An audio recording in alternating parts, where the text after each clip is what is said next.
നമ്മോടൊപ്പം ആൽവിൻ ചേരുകയാണ്. ആൽവിൻ, ഈ സെഞ്ചുറിയിലേക്ക് അടുക്കുകയാണ്. 99 ഒരു ഘട്ടത്തിൽ സെഞ്ചുറിയിലേക്ക് പോയി, ഇപ്പോൾ 99 സീറ്റുമായി നിൽക്കുന്നു. എന്തായാലും ഉജ്ജ്വലമായ ഒരു വിജയത്തിലേക്ക് UDF പോവുകയാണ്. നിശ്ചയമായും അടിച്ചു കയറി തൂത്തുവാരി ത്രിവർണം തൂക്കിയ അവസ്ഥയിലാണ് ഇപ്പോൾ കണക്കുകൾ പുറത്തു വരുന്നത്. 100-ൽ തൊട്ട് നിൽക്കുകയാണ് ഇപ്പോൾ UDF എന്നുള്ളതാണ് ഏറ്റവും ശ്രദ്ധേയം. ഇപ്പോൾ ഒരു സീറ്റ് താഴേക്ക് ലീഡ് കുറഞ്ഞിട്ടുണ്ടെങ്കിൽ പോലും ഇത് 100-ന് മുകളിൽ VD സതീശൻ പറഞ്ഞ 100 എന്ന മാജിക്കൽ നമ്പറിലേക്ക് കാര്യങ്ങൾ എത്തിയിട്ടുണ്ട് എന്ന് വേണം ഈ ഘട്ടത്തിൽ നമുക്ക് മനസ്സിലാക്കാൻ. UDF കേന്ദ്രങ്ങൾ, കോൺഗ്രസ് കേന്ദ്രങ്ങളൊക്കെ ആഹ്ലാദ തിമിർപ്പിലാണ് എന്നുള്ളതാണ് നമുക്ക് കാഴ്ചകളിൽ നിന്ന് മനസ്സിലാകുന്നത്.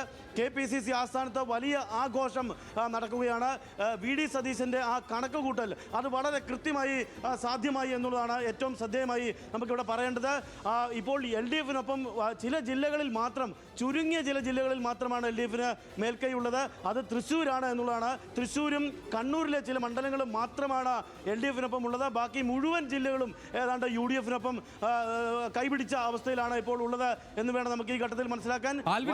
രണ്ട് കാര്യങ്ങൾ വളരെ പ്രധാനമാണ്. ഒന്ന്, 13-ൽ 13 സീറ്റും കോഴിക്കോട് നേടുമെന്ന് DCC പ്രസിഡന്റ് പറഞ്ഞപ്പോൾ പലരും കളിയാക്കുന്നതൊക്കെ കണ്ടു. പക്ഷേ ഇപ്പോൾ നോക്കുമ്പോൾ അതിൽ 11 സീറ്റും UDF-ന്റെ കയ്യിലുണ്ട്. അതിലേറെ പിണറായി വിജയൻ മുഖ്യമന്ത്രി ഇപ്പോഴും പിന്നിലാണ് എന്നതാണ്. അത് നമുക്കറിയാം. ഒരു ആദ്യഘട്ടത്തിൽ ചെറിയ തിരിച്ചടിയൊക്കെ പ്രതീക്ഷിച്ചാൽ പോലും സാധാരണഗതിയിലെല്ലാം വലിയ ഭൂരിപക്ഷത്തിലേക്ക് കാര്യങ്ങൾ കൊണ്ടുപോയ ഒരു സ്ഥലമാണ് ധർമ്മടം. ധർമ്മടത്ത് പിന്നിൽ, അത് മുഖ്യമന്ത്രി പിന്നിൽ എന്ന് മാത്രമല്ല, അത് വലിയ വോട്ടിന് പിന്നിലാണ് ഇപ്പോഴും. ഇനി ജയിച്ചു കയറിയാൽ പോലും, നേരത്തെയും പറയുന്നുണ്ടായിരുന്നു, ജയിച്ചു കയറിയാൽ പോലും തോൽവിക്ക് തുല്യമായ ജയമല്ലാതെ പിണറായി വിജയൻ ഉണ്ടാകില്ല എന്ന് പറയുമ്പോൾ കളിയാക്കിയവരോടുള്ള ഒരു മറുപടി ആ രീതിയിലാണ് ഇപ്പോഴത്തെ ഈ ഒരു വോട്ടിംഗ് പാറ്റേൺ നമുക്ക് കാണാനാകുന്നത്.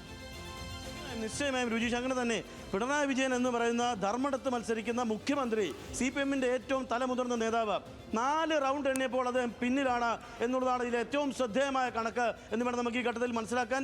അടിപാടലം ഒരുപക്ഷെ CPM-ന്റെ വോട്ടുകൾ ചോർച്ചയുണ്ടായിട്ടുണ്ട്. CPM-ന്റെ പാർട്ടി വോട്ടുകളിൽ ചോർച്ചയുണ്ടായിട്ടുണ്ട്. മുമ്പ് UDF-ന്റെ പല നേതാക്കളും അവർ ശുഭപ്രതീക്ഷ വെച്ചിരുന്നത് CPM വോട്ടുകളിൽ ചോർച്ചയുണ്ടാകുമെന്നുള്ളതാണ്. അത് അച്ചിട്ട പോലെ തന്നെ CPM വോട്ടുകളിൽ വലിയ ചോർച്ച ഉണ്ടായിട്ടുണ്ട് എന്നുള്ളതാണ് നമുക്ക് പിണറായി വിജയൻ്റെ ധർമ്മടത്തെ അടക്കം കണക്കുകൾ പരിശോധിച്ചാൽ മനസ്സിലാക്കുക. തളിപ്പറമ്പിലേക്ക് വന്നാൽ അങ്ങനെ തന്നെയാണ്. മറ്റ് G സുധാകരൻ മത്സരിക്കുന്ന അമ്പലപ്പുഴയിലേക്ക് വന്നാൽ അങ്ങനെ തന്നെയാണ്. പയ്യന്നൂരിലും ഏതാണ്ട് ആ കണക്ക് തന്നെയായിരുന്നു ഉണ്ടായിരുന്നത്. അങ്ങനെ CPM വോട്ടുകൾ അത് ചോർന്നു എന്നുള്ളതിൽ ഒരു തർക്കവുമില്ല. പാർട്ടി അനുഭാവികളായിട്ടുള്ള ആളുകളുടെ വോട്ടുകൾ അതിൽ ചോർന്നിട്ടുണ്ട് എന്നതിൽ തർക്കമില്ല. വീണ്ടും സെഞ്ചുറിയിലേക്ക് എത്തിയിരിക്കുന്നു UDF. 100 seat UDF, 39 LDF, 1 seat NDA. 100 സീറ്റിലേക്ക് വീണ്ടും UDF എത്തിയിരിക്കുന്നു. 39 സീറ്റിലേക്ക് LDF വീണിരിക്കുന്നു.